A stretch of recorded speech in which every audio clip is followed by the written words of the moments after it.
amigos de Artístico, los saluda Daniel Osuna y les doy la más cordial bienvenida a nuestro primer podcast de este año 2022, esperando que este año tengan los mayores de los éxitos en el mercado del arte, un mercado, como ustedes saben, medio golpeado por la pandemia, pero pues con toda la intención de seguir adelante. En esta ocasión, como lo dice el back que tengo aquí conmigo, hablaremos acerca de el artista frente a las nuevas tecnologías. Y con ese objetivo, pues he invitado a un artista, un amigo personal y un gran artista digital, y tanto con la técnica tradicional como digital, pero mucho de su trabajo ha sido digital, que nos ampliará un poquito este tema. Y bueno, estoy hablando de César Peralta. César Peralta, muchísimas gracias por aceptar nuestra invitación a este podcast y te doy la más cordial bienvenida. Hombre, muchas gracias, Daniel. Es un gusto para mí estar aquí con ustedes platicando el día de hoy de este tema, que pues para mí es mi pasión, la verdad, el arte y sobre todo el arte digital, que ya ahondaremos un poquito más en el tema. Entonces, muchas gracias por la invitación y espero que les guste a tu público y también les deseo lo mejor para este próximo año que iniciamos. Muchísimas gracias. Y pues a continuación vamos a presentar, antes de iniciar nuestro diálogo, una breve semblanza que tenemos preparada para ustedes de nuestro artista invitado, César Peralta. Adelante. César Peralta es un ilustrador y artista visual originario de San Luis Río Colorado, Sonora, que por medio de su trabajo lleno de texturas y colorido retrata la naturaleza humana con todos sus matices, invitando al espectador a la introspección. Después de varios años de experimentar en la producción visual, logra su primera exposición individual titulada Lugares, esto en la ciudad de Monterrey, Nuevo León, en el año del 2015. Su colección titulada Explosión Pop se expuso en el Museo Reyes Mesa de Nuevo Laredo, Tamaulipas, donde habla de las experiencias a lo largo de su vida y de su nostalgia por los íconos de su niñez. Su colección más reciente, titulada La Incondición Humana, estuvo expuesta en la Galería Francisco Eusebio Quino de Hermosillo, Sonora, en la Alianza Francesa de Monterrey y finalmente en el Centro Cultural Barrio Antiguo en Monterrey en el año del 2021. Ha participado también en más de 30 exposiciones colectivas, principalmente en México, Italia, Portugal, Estados Unidos y Brasil. Su producción artística tiene el interés de mostrar que nuestras historias personales son más parecidas de lo que creemos, pues ahonda en experiencias y emociones características de la naturaleza humana que muchas veces las sentimos ajenas a nosotros sin darnos cuenta que pueden afectar a alguien muy cercano o incluso a nosotros mismos. Su obra se concentra en soportes como telas y plásticos, sin embargo, las últimas piezas cuentan con realidad aumentada, la cual se puede apreciar a través de teléfonos inteligentes, tabletas electrónicas y como NFTs. Bueno, pues vamos a entrar en el tema, mi estimado César. A mí me gustaría que nos hablaras un poquito, aparte de lo que ya se vio en la semblanza, algo más personal tuyo. ¿Cómo decidiste ser artista? ¿Cómo te metiste a esta disciplina plástica? Y si no dominas alguna otra actividad de las artes. Sí, claro. Pues mira, todo empezó ahora sí que en una tierra muy, muy lejana, en San Luis Río Colorado, Sonora, donde yo crecí y viví hasta los 18 años. Uh-huh. Yo nací en Ciudad de México, pero cuando yo estaba muy, muy niño, nos fuimos a vivir para allá, para Sonora. Entonces, prácticamente toda mi infancia y adolescencia la viví ahí. Y mis papás, mi mamá sobre todo, desde muy chico se dio cuenta pues que a mí me gustaba mucho colorear y dibujar y siempre que íbamos de compras, porque vivíamos en frontera, entonces era muy común que cruzáramos a Estados Unidos al súper y ya sabes, a comprar ropa y demás, yo siempre estaba pidiendo libros para colorear, que me compraran libros para colorear y crayones y plumones y de todo, ¿no? O sea, colores en general. Entonces mi mamá se dio cuenta de esto cuando yo era muy chico y me metió a clases de pintura y de dibujo y de escultura. De hecho, me metió a clases de todo. Ella, la verdad es que hizo un gran trabajo y un gran esfuerzo por inculcarme los deportes, pero la verdad es que fue algo que a mí nomás no se me dio. No se Estuve puede. en todos y duraba una semana y ya no quería regresar. Entonces, estas clases que estaban más enfocadas a las artes, incluyendo baile y teatro, era lo que a mí sí me gustaba y a lo que yo sí quería ir. Entonces, una vez que mi mamá me metió, yo le agarré más interés y pedía que me llevaran y me inscribieran otra vez. Entonces tomé varios cursos, sobre todo. San Luis no es una ciudad muy grande, y en los 80 pues menos. Y solamente había como la Casa de la Cultura, que era donde podías pues ir a tomar estas clases de piano o de pintura o demás, ¿no? Entonces yo estuve ahí, ahí fue donde empecé a practicar esto. Pues obviamente de niño pues no eran como cosas muy profundas o muy bien hechas, ¿no? Pero ahí fue donde empecé poco a poco, fui perfeccionando o mejorando mis técnicas. Pasé de acuarela a acrílico, luego óleo, también hice algo de pastel. Con lo que más tiempo me quedé fue con el acrílico con óleo, que fue algo que estuve practicando, pues yo creo que prácticamente todo secundaria y preparatoria. Luego ya en la secundaria empecé con estos concursos que había como de secundarias, primero regionales y luego de estatales, de pintura y de cartel y de declamación y ese tipo de cosas. Entonces ahí como que me empecé a apoyar un poquito en esta onda de los concursos y demás. Y realmente yo todavía no lo veía como algo que pudiera hacer profesionalmente. Siempre me gustó y yo siempre dije desde muy niño que yo quería hacer algo como esto, pero haz de cuenta que era como muy dependiendo de lo que estaba haciendo en ese momento. O sea, cuando estaba haciendo actuación, yo decía que de grande quería ser actor y luego dije que quería ser bailarín y luego pintor y demás. Pero pues llegó un punto en el que mi familia eh, me dijeron, pues del arte no se vive y de artista te vas a morir de hambre. Y Ujú. entonces incluso mi mamá me dijo, eh, yo te voy a pagar tu educación hasta la universidad, pero me estudias una carrera de verdad y luego ya haces lo que se te dé tu gana, ¿no? Entonces, yo estudié diseño industrial aquí en Monterrey. Fue así como llegué a Monterrey, en el 2001, ya hace más de 20 años. Y pues estudié diseño industrial. La verdad es que no me arrepiento, es una carrera muy bonita. Aprendí muchísimo, conocí personas muy importantes en mi vida que son amigos hasta la fecha. Y ejercí esa carrera por 10 años. Trabajé en empresas, en agencias de publicidad, en agencias de diseño para marcas y demás. Eh, y mientras yo estaba estudiando en la universidad, cuando yo me vine de Sonora me traje todas mis cosas como para seguir pintando, pero realmente nunca lo hice. La universidad me absorbía el 100% de mi tiempo y yo ya usaba mucho la computadora. Yo tuve computadores de muy chico y luego la empecé a mover y luego empecé a dibujar en la computadora, ¿no? Obviamente con programas súper arcaicos como el Paint. Sí. Pero ahí fue cuando empecé yo como a hacer estas cosas.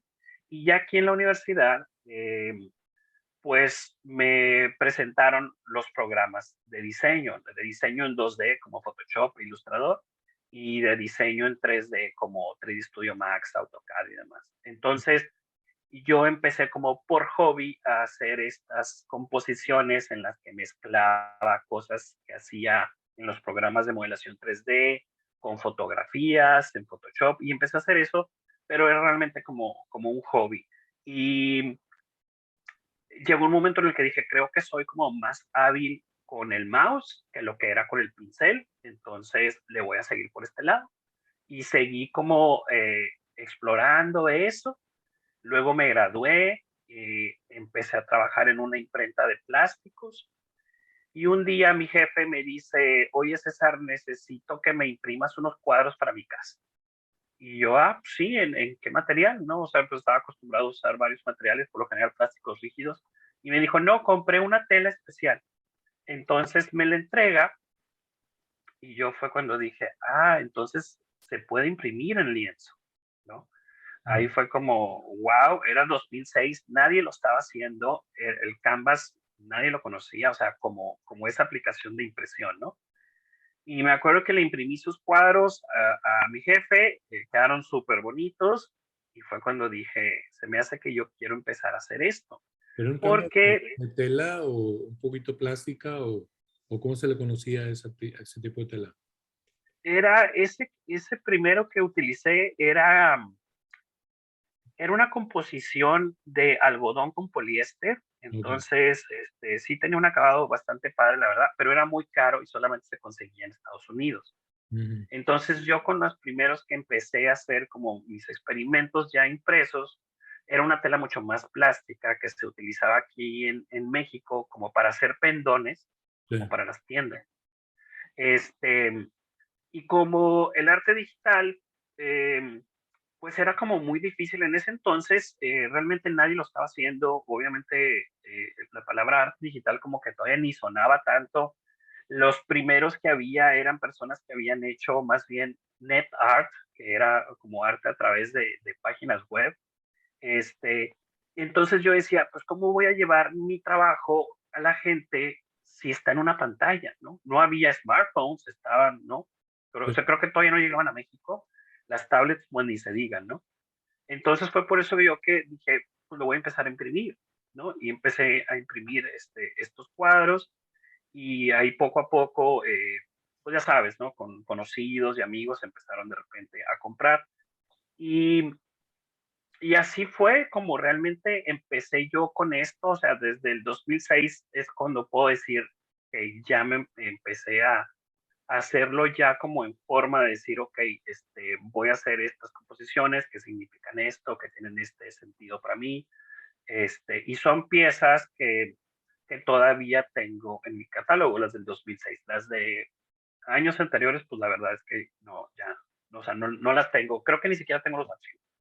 Entonces, esa fecha es cuando yo digo que fue cuando ya empecé como a hacer esto, y ahí Ujú. fue como mi transición del arte tradicional, la pintura, que era lo que realmente practiqué, al arte digital.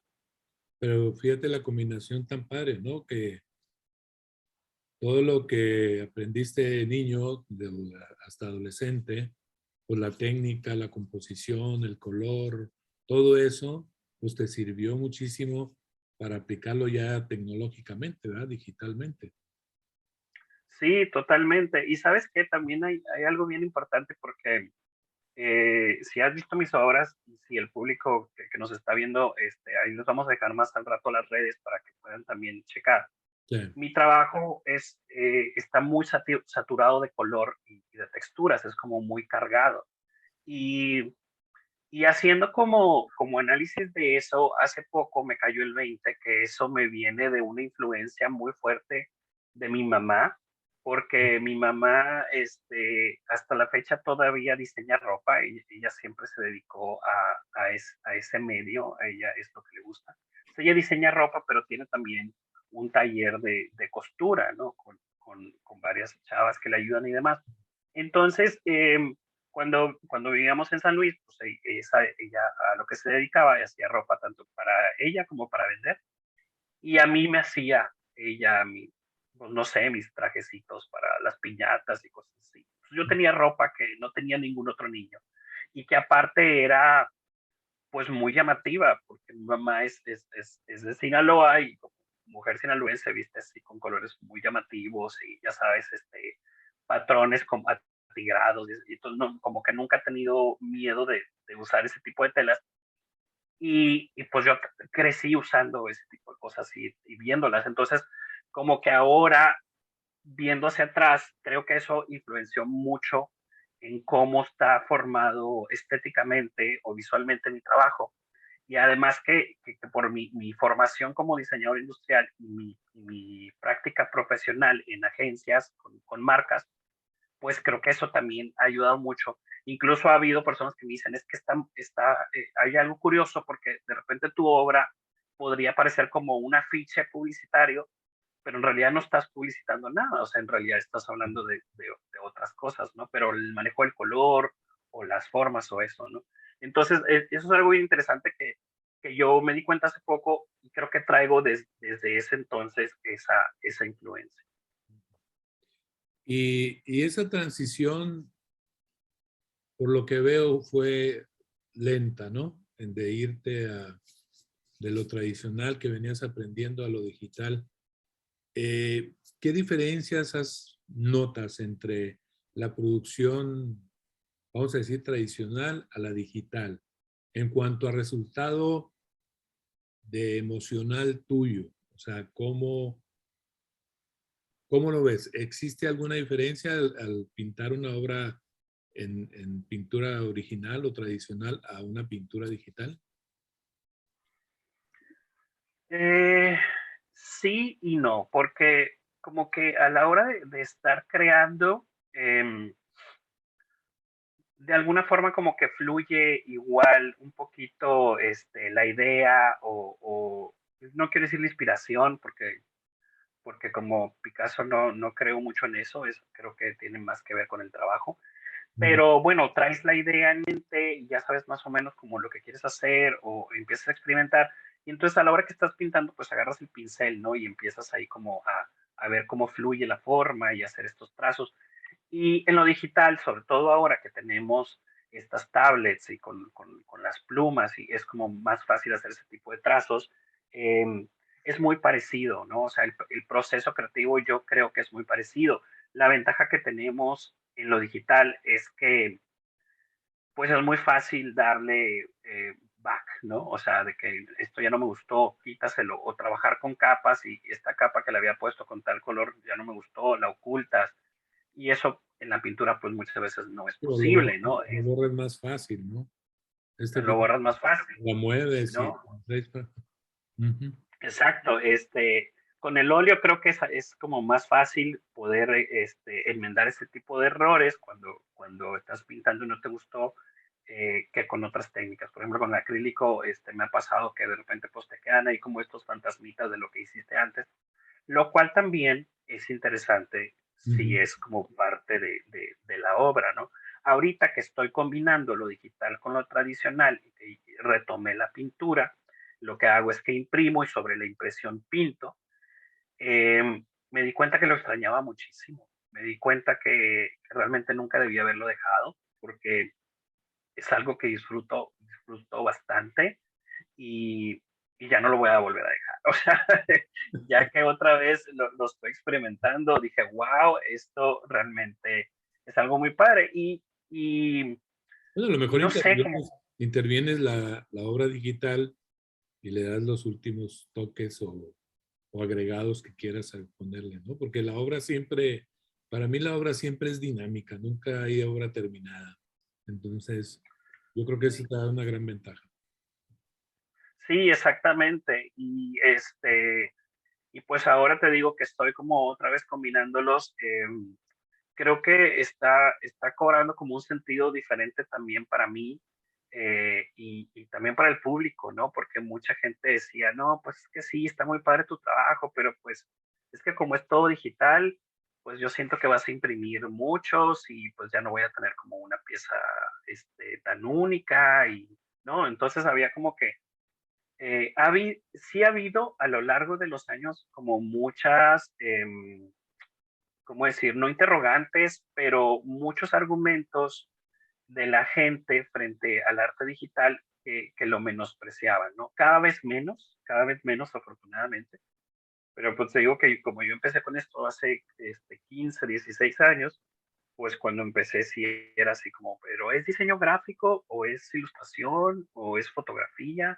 Entonces les decía, yo es arte digital y entonces como que no quedaban muy convencidos de que realmente fuera arte porque no estaba hecho con las manos, Mm. ¿no? Entonces, eso ha sido como un poquito en lo que he tenido que enfrentar, pero, pero creo que ya, o sea, poco a poco como que la gente ha ido un poquito como cambiando el chip ahora también con los NFTs, pues obviamente el arte digital ha cobrado otro sentido. Igual ahorita vamos a platicar, profundizar un poquito sobre eso. Ujú. Pero creo que eso también ha ayudado mucho como a darle un valor diferente del que tenía para mucha gente. ¿Tú crees que el público menosprecia la obra digital, aunque sea original y única, con respecto a la tradicional? Todavía hay mucha gente que sí, todavía hay mucha gente que le rasca mérito porque, porque no agarraste un pincel y lo hiciste todo tú, como con tu pulso, ¿no? Creo, te digo, como te digo, creo que va cambiando poco a poco. Creo que eso ha ido evolucionando y que afortunadamente cada vez es menos las personas, son menos las personas que piensan así. Y es que la verdad es que la tecnología, pues obviamente nos ha facilitado muchísimas cosas y hay programas que te hacen todo, pues prácticamente solo, con que tú pongas dos, tres cosas, ¿no? Entonces, Ujú. yo creo que también, no por culpar a la gente, pero creo que de alguna forma, pues como se han dado las cosas con tecnología, pues es común que ellos piensen que eso sale muy fácil, que tú solamente tienes que presionar dos, tres botones y la obra sale, ¿no? Como llegaron a pensar alguna vez con la música electrónica, no sé si te Sí. llegó a pasar que decían, pues ir a un concierto de música electrónica es ver al DJ que ponga el iPod, conecte su iPod y ya, ¿no? Y pues no, realmente no es eso.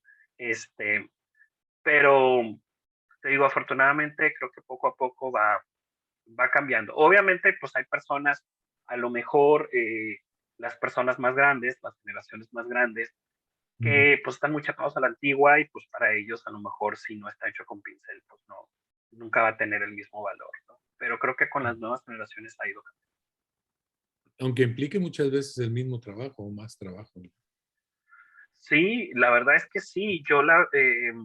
Por ejemplo, pues te puedo decir ahora que estoy haciendo lo de las intervenciones con pintura y que también estoy haciendo la intervención con realidad aumentada, te puedo decir que me toma el mismo tiempo hacer el primer trabajo, el de ilustración, que el de pintura, que el de realidad aumentada. O sea, realmente es una obra que si me llevó en total 12 horas hacerla, te puedo decir que le dedico 4 horas a cada proceso.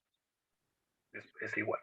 Pues ya que dijiste realidad aumentada, explícanos un poquito cómo funciona la realidad aumentada, qué es, cómo lo logras, cómo lo puedes observar, etcétera, etcétera, todo lo que implica ese proceso. Claro, sí, con mucho gusto. Pues mira, la realidad aumentada no es algo tan nuevo, pero como que en la aplicación en el arte sí tiene poco. Yo apenas lo descubrí el año pasado y lo empecé a practicar en marzo. Ujú. Em,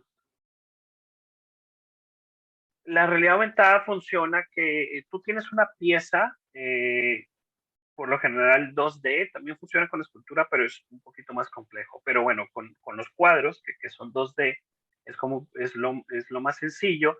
Y por medio de una aplicación que bajas a tu celular, que es gratuita, a la hora que tú pones el teléfono o la tableta frente a la obra con la cámara, lo detecta como si fuera un código QR. La imagen la detecta como si fuera un código QR. Entonces, que ahora con la pandemia que vamos a los restaurantes y con el QR abrimos el menú, pues Mm. bueno, aquí en vez de abrirte el menú, te abre un video el cual tú puedes configurar muchas formas diferentes para que se reproduzca mientras estás tú viendo esa obra. Y hay algo muy padre que si tú te mueves con el celular, la pieza sigue con su reproducción. Entonces te puedes acercar con el celular para ver detalles de texturas de ciertas partes de la pieza. Igual te puedes alejar.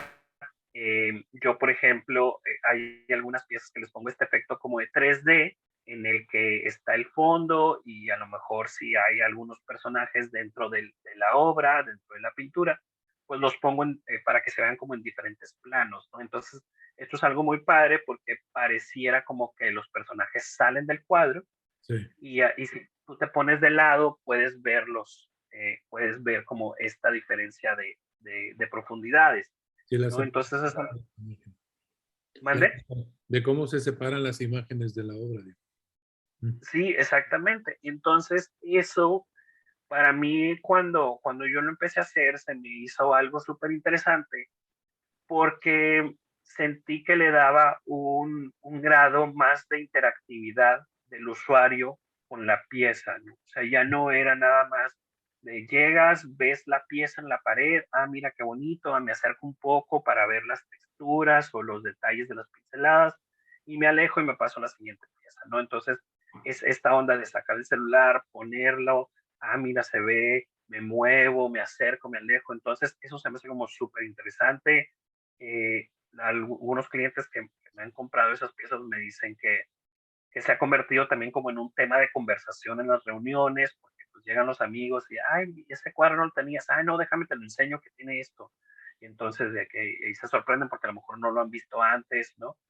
Entonces es algo muy padre y que le da también otra dimensión, o le puede dar también otra dimensión a la narrativa de la obra, ¿no? Porque pues tú puedes tener la obra ahí estática y luego programarla para que en el video parezca que la obra se destruyó o que el personaje se fue o que el personaje salió volando. Entonces ahí es como otra cosa, ¿no? Diferente, otra dimensión diferente. ¿No? Y una interacción mucho más fuerte con la obra, ¿no? Así es. Eh, esta realidad aumentada, tú las obras las exhibes en la galería donde estás exponiendo la obra y a través de la aplicación que tú mencionas o del código QR, la gente puede llegar y darlo debajo o leerlo y ya empieza la interacción con la obra. ¿Así es?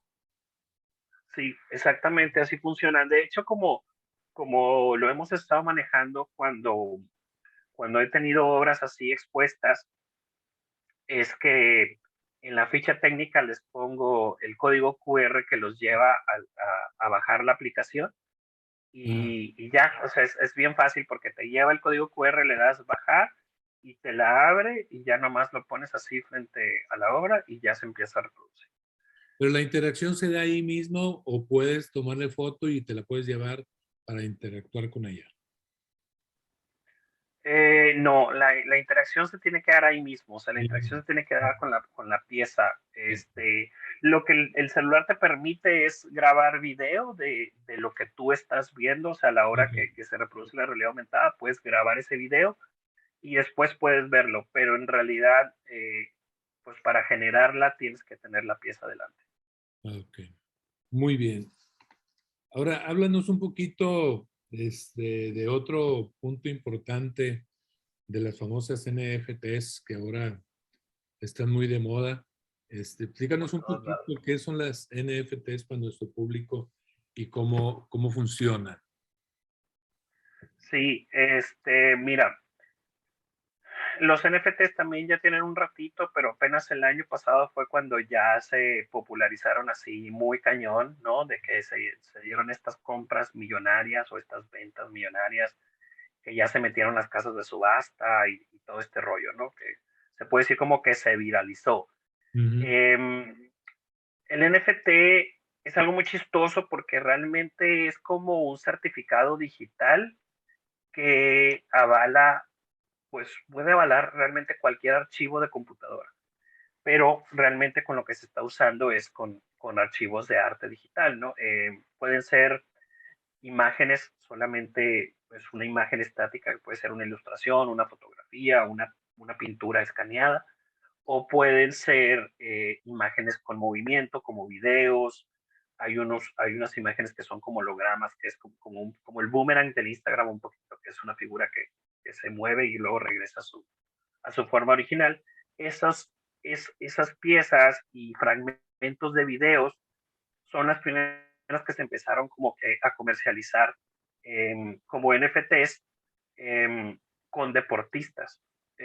Fue algo muy chistoso porque pasó no sé, videos de partidos de básquetbol, ¿no? de jugadores famosos de Estados Unidos y eran fragmentos de 5 o 10 segundos y fueron Mm. los que se empezaron a vender como coleccionables y fue los que empezaron a crecer un poquito más en sus números. Y luego empezaron a salir, creo que los CryptoKitties fueron los primeros, que fue como una serie de gatitos que cambiaban y que eran todos diferentes, pero eran todos creados digitalmente. Y esos también como que se empezaron a hacer cada vez más populares y luego se empezaron a vender memes también y tweets y cosas así, ¿no? Pero bueno, volviendo al origen, el NFT es un certificado digital que está eh, dentro del blockchain, que es esta cadena que se hace a partir de las criptomonedas y que realmente no está en un punto físico, ¿no? Que está como entre todas estas computadoras que están minando las criptomonedas, los bitcoins y demás, y entre todas forman como esta red donde se alojan estos certificados. Y estos certificados tienen la ventaja que no se puede, o sea, tienen muchos candados, no se pueden piratear, no se pueden copiar. Tú puedes hacer una serie y decir, esta obra va a tener 5 NFTs y los 5 son diferentes. Tú compras uno y yo compro otro y no son iguales. O sea, aparentemente la imagen sí, pero el código que hay detrás es totalmente diferente al tuyo. Entonces, eso lo vuelve una pieza única. Por eso había como toda esta onda que decía, pues sí, pues yo me puedo bajar la imagen y la puedo imprimir y tenerla en mi casa y pues no tuve que comprar el NFT por miles de dólares. Sí, es verdad, pero no tienes el certificado de autenticidad que dice que esa pieza es tuya y solamente tuya, ¿no? Mm. Que era como hacer un comparativo con la Mona Lisa, ¿no? La Mona Lisa que está en el Louvre es la única original, entre comillas, Sí. y todas las demás que hay en el mundo son réplicas. Entonces, esta es como la premisa detrás del NFT, ¿no? Este certificado digital que es impirateable y que además a los artistas digitales, pues obviamente les abrió un panorama porque estas personas que hacían estas piezas digitales y que no las podían imprimir porque a lo mejor pues eran piezas con movimiento, ellos tenían como un grave problema de poder monetizar y comercializar su trabajo y por medio del NFT pues se convierte en una plataforma para que ellos puedan vender esas piezas y es lo que les ha funcionado a muchos artistas que traían como ya una trayectoria muy importante, muchos seguidores, pero pues nada más los podía contratar a lo mejor Adidas o marcas, ¿no? Que querían hacer comerciales con su trabajo y ahorita ya lo pueden vender como a público más en general. Y Este, y el NFT es una memoria, un chip o algo físico que tú tienes o que lo subes como tú dices, al blockchain. Ahí yo estoy un poquito fuera pero ¿tienes alguna memoria tuya que es la obra es tuya o que le llega al cliente? lo que pasa es que los NFT se comercializan a través de marketplaces, que básicamente es como un mercado libre, Ok. pero de NFT. Entonces, se cuenta que tú entras a la página y yo estoy en una que se llama OpenSea, que es como de las más amigables, y ahí puedes buscar por artista o puedes buscar por tema, lo que sea. También te salen ahí como los que están en tendencia y los nuevos. Ok. Entonces tú entras y ves la obra, te sale una descripción, te sale quién es el dueño, si está pidiendo un costo fijo o si es por subasta, que estas piezas que han alcanzado estos niveles muy altos de dólares han sido porque eran piezas en subasta. Entonces también puedes subastar. El caso es que tú entras, ves ahí como el perfil de la pieza y toda la información. Y si dices, bueno, pues me gusta, yo la quiero comprar, pues primero tienes que tener una cartera de Ethereum, que es la criptomoneda con la que se maneja por lo general los NFTs. Ahorita ya hay otras monedas, pero realmente empezó con Ethereum. Es igual que un Bitcoin, pero con otro nombre, Ok. básicamente, ¿no? Ok. Entonces tienes que crear como esta cartera con esta criptomoneda para que tú puedas comprar. Obviamente la compras con dinero normal, eh, depositas o transferencia y demás, y luego ya se crea tu cartera. Entonces, al momento que tú dices, ok, la quiero comprar, le das comprar em, se te va es como tu activo, o sea, es un nuevo activo y se va a tu cuenta de esta plataforma, del OpenSea, donde la hayas comprado, y ahí lo tienes en tus activos, ahí puedes comprar, incluso lo puedes volver a vender. Y esta es una ventaja muy padre para los artistas, porque tú sabes que en el mundo tradicional tú vendes una pintura y pues ya, te pagan. Y si luego esa persona la revende en 10 veces más su valor, pues a ti no te toca un peso de eso, porque pues, Ah, no hay un esquema de regalías ni nada. Y con los NFTs sí pasa. Con los NFTs, a la hora que tú estás configurando la pieza, tú puedes ponerle que cada vez que se venda, a ti te tienen que pagar una regalía de tanto por ciento. ok. Entonces eso está padrísimo, porque pues, si la pieza se revende muchas veces, tú sigues generando dinero. Y el hospedar el NFT ahí en una plataforma te cobra. Sí, sí te cobra. Están los cobros de gas, de gas y de mint, que así se les llama. No sé muy bien de dónde vienen los orígenes de las palabras, pero son estos costos como pues por generar el certificado, ¿no? A Sí, la hora que tú decides subir la pieza, el NFT se tiene que generar, entonces para esto tienen que usar el blockchain y tienen que generar el código, entonces esto cuesta, estos costos además varían porque, porque el costo del Ethereum es fluctuable, como todas las monedas, ¿no?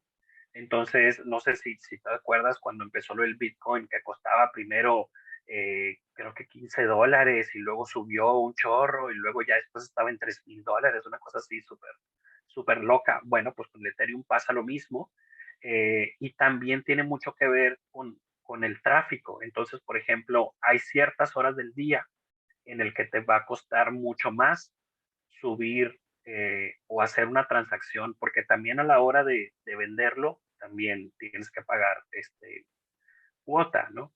Realmente, pues sí cuesta subirlo, cuesta venderlo, o sea, o traspasarlo, todo cuesta.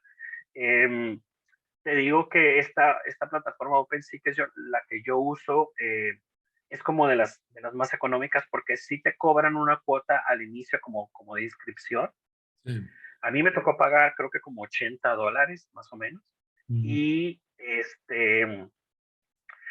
y te cobra por la primera pieza que subes, no me acuerdo cuánto pagué, pero creo que fue más o menos una cantidad similar. Y luego ya no te cobra por las siguientes piezas por subirlas, te cobra solamente cuando la vendes y te cobra un porcentaje del valor de venta. una comisión, como quien dice. Una comisión, exactamente. ¿Y Sí. cómo ha resultado para ti ese canal de venta? Mira, para mí ha sido un poquito lento. Yo entré a los NFTs poquito después de que había descubierto lo de la realidad aumentada, y que la había empezado a aplicar a mis piezas. Yo empecé con realidad aumentada como en marzo y los NFTs empecé como en abril. Ujú. Y era cuando acababa de pasar lo de la pieza esta de Beeple de las 5,000 obras juntas que vendió no me acuerdo cuántos millones de dólares, y se habían vendido así como dos, tres piezas. Todavía no pasaba lo de las casas de subastas. Eh, y me metí, y yo creo que como muchos pensando que esto iba a ser algo así de me meto, subo mis piezas, inmediatamente se van a empezar a vender. Y pues no, realmente no. este, y fue cuando se dio como una saturación de mercado. Ahorita hay muchísimos, o sea, te puedo hablar de millones, hay millones, y tú entras y los ves, y hay piezas muy interesantes, hay piezas que valen muchísimo la pena, pero también hay piezas que dices, híjole, pues esto sí, la verdad es que no pagaría ni $1 por ellas, ¿sabes? Entonces, hay de todo, como también en el arte tradicional, por supuesto. Pero, Eh, y yo he vendido muy pocas, pero ahorita, por ejemplo, a mí lo que me ha resultado es que tengo algunos clientes que me han contactado para que les haga piezas personalizadas con realidad aumentada. Entonces, son personas que ya están como de alguna forma involucradas un poquito en esta onda de las nuevas tecnologías y Sí, del arte digital.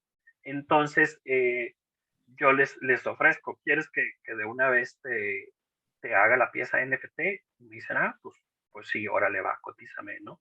Entonces, así es como yo de repente he vendido algunos y también es una ventaja también para ellos porque se convierte en un NFT personalizado, ¿no? O sea, que tú compraste de una pieza que tú tienes en tu casa claro. eh, y es algo que se vuelve como padre porque yo les entrego obviamente la pieza física con su certificado, que yo sigo haciendo los certificados no tradicionales con su sellito y firmados y todo, y también con NFT. Entonces tienen como un combo ahí muy interesante. Y el cliente al final de cuentas, por ejemplo, yo decido comprar una obra tuya, una FT, ¿qué, qué recibo yo? ¿Un documento o en el cual, no sé, yo pueda reproducir la obra o la compras en un documento igual que tiene un valor determinado, como tú decías, como una moneda, una criptomoneda? Eh, no, es que lo que recibes, pues se puede decir que es un archivo digital Ajá, que te llega, como te digo, a tu cuenta de la plataforma en donde la hayas comprado. Y creo sí, que después incluso puedes tú hacer transferencias y ponerlas en... Yo la verdad es que no quiero hablar con un experto del tema porque realmente no soy un experto. Hay un chorro de cosas que yo no conozco, pero hablo un poquito pues, de lo que sé y de lo que he visto. Eh, hay hay ahora también, con toda esta onda que anunció Zuckerberg el año pasado del metaverso, ajá, que es algo que ya viene sucediendo, pero muchos a lo mejor no lo habíamos escuchado, eh, ya existen estos terrenos digitales que tú puedes comprar eh, también con criptomonedas. Entonces, por ejemplo, hay tierras y hay una tierra donde hay solamente NFTs. Entonces, por ejemplo, tú puedes ahí comprar un pedacito y ahí poner todos tus activos como si fuera una galería. Entonces los tienes ahí expuestos y ahí puede entrar la gente a verlos. Incluso si a alguien le interesa comprarte alguno, te puede contactar por ahí, preguntarte si está en venta y hacerte una oferta y demás. Entonces, estas piezas, eh, ahorita de inicio, las puedes exhibir en un metaverso, en una tierra digital, y ahí puedes tú entrar a verlas, puedes invitar a gente. Cuando ya se haga toda esta onda de los metaversos de Facebook, ahí también te las vas a poder llevar. Entonces, cuando tú tengas ahí tu metaverso como tu casita, ahí puedes tener las piezas que compraste como NFTs. Creo que también hay por ahí una compañía que te vende pantallas que tú compras y pones en tu casa, hay de diferentes tamaños, y se conecta con tu cuenta y entonces está reproduciendo los NFTs que tú has comprado entonces, continuamente, ¿no? Entonces es como la forma en la que podemos, de alguna forma, como que mostrarlos al mundo o traerlos de alguna forma como al mundo físico, hasta ahorita son como esas, ¿no? A través de pantallas principalmente. pues muy interesante. Oye, César, a ver, háblanos ahora acerca un poquito de tu obra. ¿Cuál es tu temática? ¿Qué es lo que quieres expresar a través de tu obra? Sí,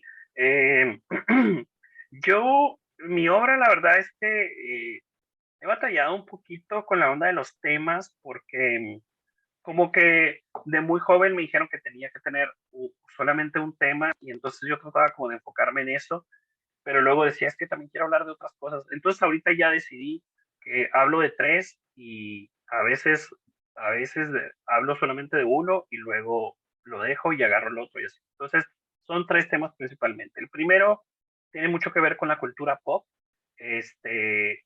porque pues yo como muchos niños crecí muy pegado a la televisión y a lo que estaba sucediendo en los noventas en la televisión.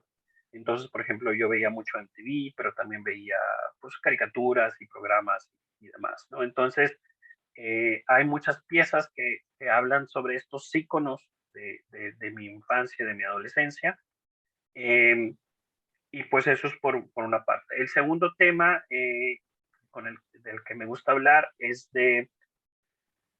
un poco como de denuncia social. A mí me tocó vivir en mi infancia algo de bullying por diferentes razones, las principales porque era pelirrojo, aunque suene muy absurdo, pero sí, y la segunda pues por gay, ¿no? Me tocó todavía una ciudad y un tiempo en el que todavía había demasiada discriminación hacia las personas de la comunidad LGBT, que en aquel entonces no las llamábamos así, ni siquiera sabíamos del término. Entonces, también me tocó crecer alrededor de muchas mujeres, muchas de ellas madres solteras, y también pues me tocó experimentar de primera mano toda esta discriminación que desafortunadamente todavía hoy en día siguen viviendo las mujeres, no solamente en su casa, sino también en la calle, en el trabajo, en la escuela y demás, ¿no? Entonces, estas obras en las que yo hablo, un poquito de denuncia social, pues trato de ahondar temas como de discriminación hacia la comunidad LGBT, como de niños y niñas que viven en situación de calle, que son explotados, que son prostituidos, de mujeres que viven temas de violencia, ¿no? Y todo esto lo hago con la finalidad de tratar de generar un poquito de empatía en el espectador y que pues que todos nos hagamos un poquito conscientes que hay situaciones en las que nos podemos ver envueltos nosotros directamente o alguien muy cercano a nosotros, ¿no? Muchas veces estamos tan cegados por la situación privilegiada en la que vivimos que no nos damos cuenta que hay cosas que le pueden pasar a mi mamá, a mi hermana, a mi hija, a mi Claro. esposa, ¿no? Hasta que ellas deciden hablar. Y muchas veces ni nos pasa por la cabeza, ¿no? Entonces, es un poquito con esa idea. Y el tercer tema es la homoerótica. Como hombre gay, pues la verdad es que aprecio mucho el cuerpo masculino, me parece obviamente muy atractivo, muy bello, y si hacemos memoria, realmente el desnudo masculino ha sido un tema de tabú desde hace mucho tiempo, en gran parte gracias a la iglesia, y entonces no es muy frecuente encontrar en el arte tantas piezas como de apreciación del desnudo masculino como las hay con el desnudo femenino, ¿no? Entonces, me gusta como hablar de eso, y también porque me gusta en mis obras de homoerótica poner a dos hombres que se están besando o se están acariciando o están en la cama o demás, porque también creo que es importante expresarlo, mostrarlo y hablar de ello, y hablar de que somos parejas, las parejas de dos hombres o de dos mujeres, somos parejas como cualquier otra pareja heterosexual, que vivimos una vida completamente normal en pareja, ¿no? O sea, de que vamos al súper y tenemos que pagar las cuentas y también tenemos broncas, ¿no? O sea, no todo es fiesta, no todo es sexo. Mucha Claro. gente piensa que así es, ¿no? Entonces, es un poquito también con esa idea como de mostrar este mundo que a lo mejor para muchos es un poquito desconocido, pero que no tienen por qué tenerle miedo. Entonces, después de todo este choro, esos son como los tres temas con los que yo trabajo y con los que me gusta hacer mi obra. Pues muy bien, muy interesante todo lo que nos comentas. Pues solamente nos resta pues que nos des tus contactos, dónde te podemos encontrar, además de poder encontrarte ahí en el Directorio de las Artes de nuestro sitio ahí de la comunidad artística que estamos construyendo, en el sitio www.artisticos.mx. Pueden localizar aquí a César. Y pues danos tus datos más que quieras agregar. Claro, pues principalmente Instagram es como la red social que más utilizo porque pues como que visualmente te permite mostrar más, ¿no? También tengo Facebook y también tengo TikTok. Ya vi En tu, cualquiera de los tres. ya vi tu reel ahí en Instagram y ahí sale para todo el público unos ejemplos de realidad aumentada de la obra de César. Sí, sí, exactamente. En Instagram es donde pueden encontrar como más, más muestras de mi trabajo y ahí trato de estar subiendo como videos de esto de la realidad aumentada. Este año también tengo como propósito meterme más a los NFTs, entonces también por ahí voy a estar como anunciando cada vez que suba. Ya traigo ahí varias ideas de cosas que quiero hacer, algunas series, entonces por ahí los voy a tener. Pero me pueden encontrar en Instagram, Facebook y TikTok, en cualquiera de los tres, como César Peralta Art. Todo pegado, todo minúsculas. Y pues por ahí con mucho gusto, si quieren contactarme, escribirme, mandarme sugerencias, quejas o demás, con mucho gusto por ahí las puedo recibir. Y por lo pronto te van a ver en nuestros sitios de artísticos, en el que nos pueden encontrar tanto en Facebook, en Instagram y YouTube como Artísticos MX. Ahí van a poder ver la entrevista que le estamos haciendo a César. Y pues muchísimas gracias, César, por la oportunidad que nos diste de echar una buena platicada contigo, muy interesante. Y a todo nuestro público, pues nos vemos en el próximo podcast de Diálogos Artísticos. Muchísimas gracias por todo. Muchas gracias, Daniel, y muchas gracias a todos por escucharnos y por vernos.